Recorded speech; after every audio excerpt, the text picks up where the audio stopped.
T I کو funding کیوں کی؟ اس کی کوئی نہ کوئی وجہ ضرور ہے، اور کل آپ کو اس کی ایک اور وجہ سمجھ میں آ گئی ہوگی۔ کل ایک مرتبہ پھر پی ٹی آئی والے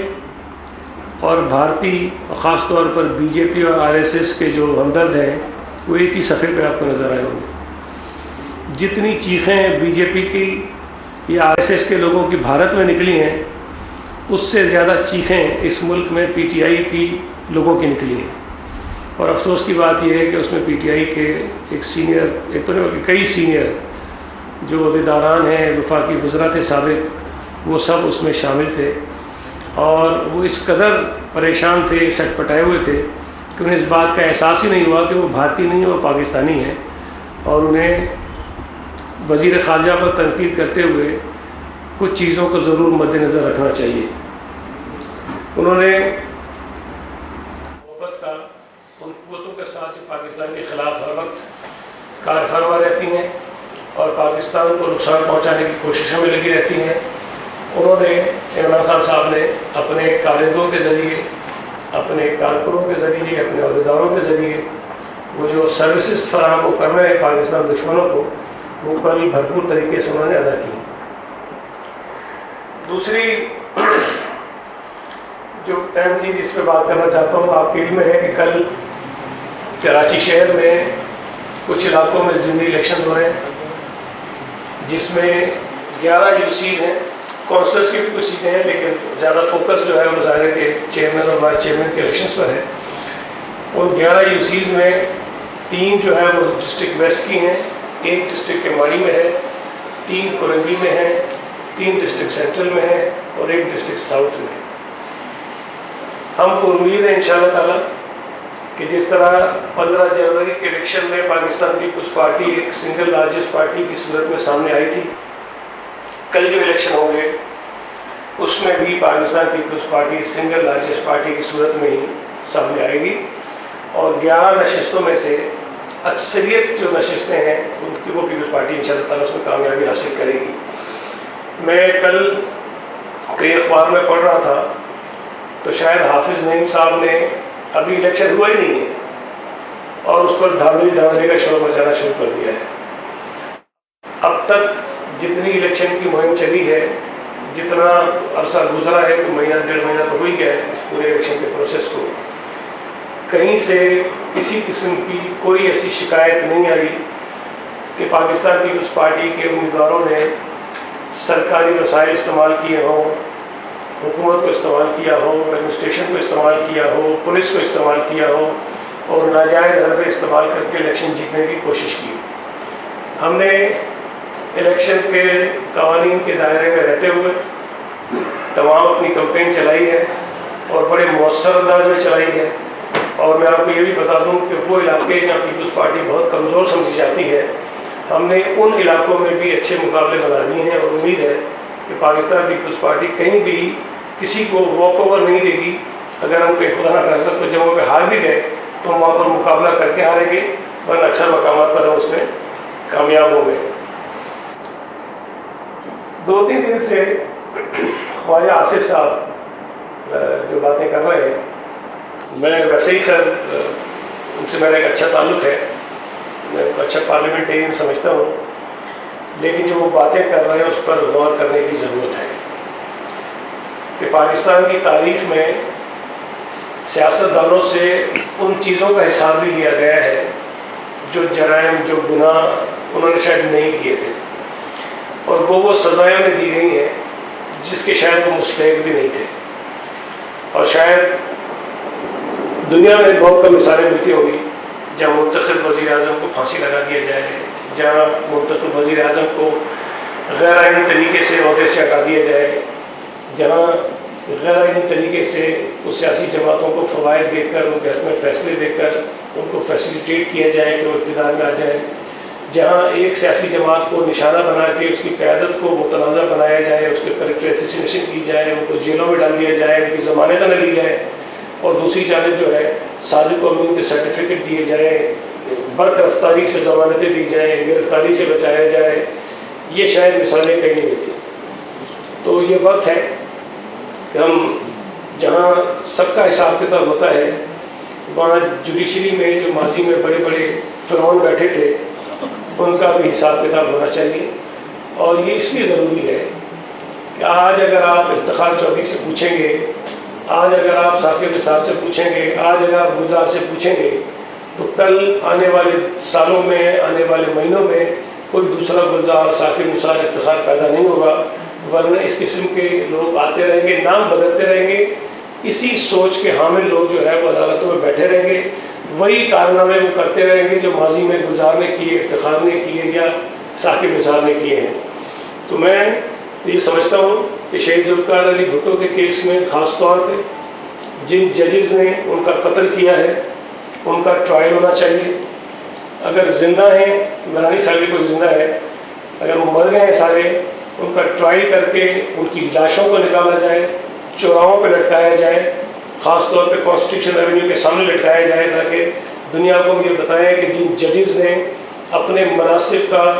غلط استعمال کرتے ہوئے سیاسی رہنماؤں کا قتل کیا تھا، جو غیرت مند قومیں ہوتی ہیں وہ اس طرح سے انصاف کرتی ہیں. یہ ہونا چاہیے. پھر اس کے بعد افتخار چودھری نے جب وہ بیٹھا ہوا تھا سپریم کورٹ کا چیف جسٹس بن کر، اس نے سیاسی طور پر تو بڑی زیادتیاں کی پیپلز پارٹی کے ساتھ خاص طور پہ، لیکن اس نے پاکستان کے ساتھ بھی زیادتیاں کی.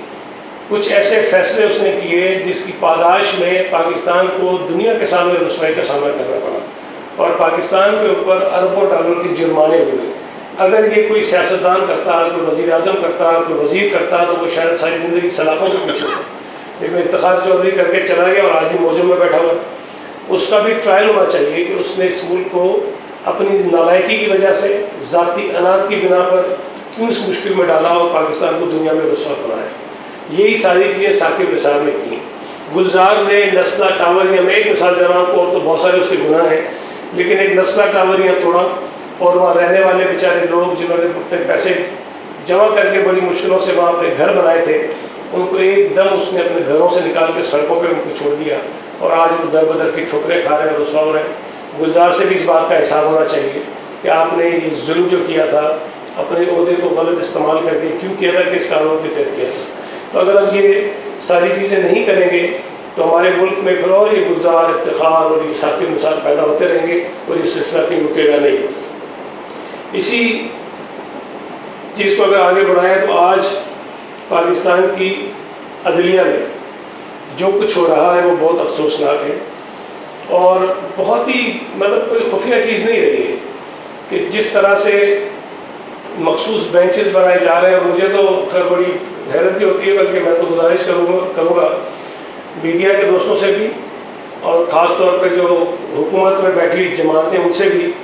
کہ جب ہم اکثر کہتے ہیں نا جی پی ٹی آئی مذاکرات ناکام ہونے کے بعد سپریم کورٹ چلی گئی، ہمیں سپریم کورٹ نہیں کہنا چاہیے. ہمیں کہنا چاہیے کہ پی ٹی آئی مذاکرات میں ناکامی کے بعد بندیال کے پاس چلی گئی. اور آپ کو یہ کہنا چاہیے کوئی بھی کیس جب سپریم کورٹ کی طرف جاتا ہے تو ہمیں یہ کہنا چاہیے کہ جی کیس جو ہے وہ بندیال کے سامنے لگ گیا. اس لیے کہ سپریم کورٹ تو تمام ججز پر مشتمل ہے نا، اور وہ ججز جو چیف جسٹس کے ہم خیال نہیں ہیں، اور وہ ججز جن کی انٹیگریٹی پہ کوئی انگلی نہیں اٹھا سکتا، وہ ججز جو پارلیمنٹ کی اہمیت کو سمجھتے ہیں، وہ ججز جو پارلیمنٹ کو آئین میں دی گئی جو اس کی جو وقار ہے اس کی وہ پاسداری کرنا چاہتے ہیں، وہ ججز جو عین آئین کے مطابق فیصلہ کرنا چاہتے ہیں، ان ججز کو تو انہوں نے کھوٹے لگایا ہوا، سائڈ پہ بٹھایا ہوا ہے، کسی بینچ میں ان کو نہیں بٹھاتے. تو سپریم کورٹ تو نہیں ہوا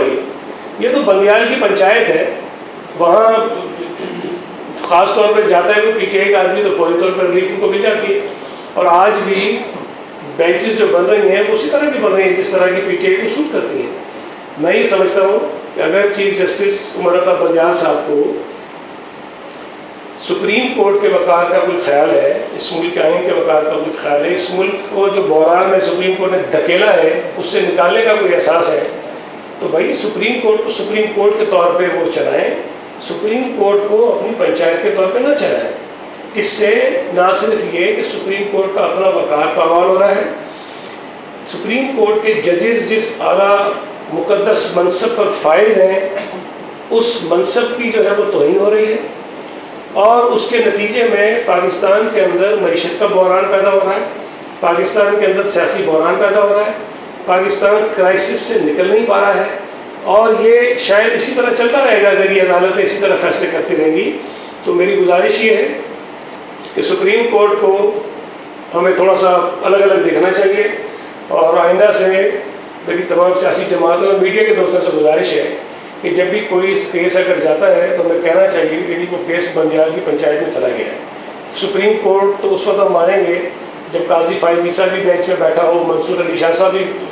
بینچ میں بیٹھے ہو، اور جو ججز ہیں سردار طارق مسعود صاحب بھی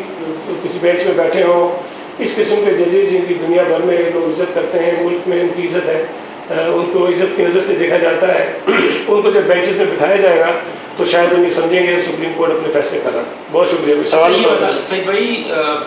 یقیناً اس ملک کو سب سے زیادہ نقصان جو پہنچایا ہے وہ موئنجو جرنیلز اور ججز تھے، لیکن سیاستدانوں کی جو سب سے بڑی غلطی یہ ہوتی ہے کہ وہ اپنے سیاسی مفادات کے لیے انہیں اپنا کاندھا فراہم کرتے ہیں. ہم دیکھتے ہیں آج بھی یہی ہو رہا ہے. پی ڈی ایم کے توپوں کا رخ صرف اور صرف ججز کے خلاف ہے. دوسری طرف جو اسٹیبلشمنٹ ہے اس کو لگام دینے کے لیے کچھ بھی اقدامات جو ہے نا پی ڈی ایم نہیں اٹھائے جا رہی ہے. اگر ججز کو کنٹرول کرنے کے لیے، عدالتوں کو کنٹرول کرنے کے لیے آپ قانون سازی کر رہے ہو، قراردادیں لا رہے ہو، تو مستقبل میں اسٹیبلشمنٹ کا راستہ روکنے کے لیے بھی تو آپ قانون سازی کر سکتے ہو نا، ان کی آڈٹ کرا سکتے ہو، ان کی بہت ساری چیزیں. تو یہی تو وہ چیزیں ہیں جس کی وجہ سے خواجہ آصف نے جو بڑی بڑی باتیں کی، آپ باتیں کر رہے ہو، تو اس کی تدارک کے لیے بھی کچھ اقدامات اٹھانے چاہیے نا آپ لوگوں کو. دیکھیں، آج بھی حکومت میں بیٹھی تمام جماعتیں کھل کر اس بات کا اظہار کرتی ہیں کہ 2018 میں جو الیکشن ہوا اس میں باقاعدہ دھاندلی کی گئی، عمران خان کو منتخب کروانے کے لیے سیاسی جماعتوں کو توڑا گیا،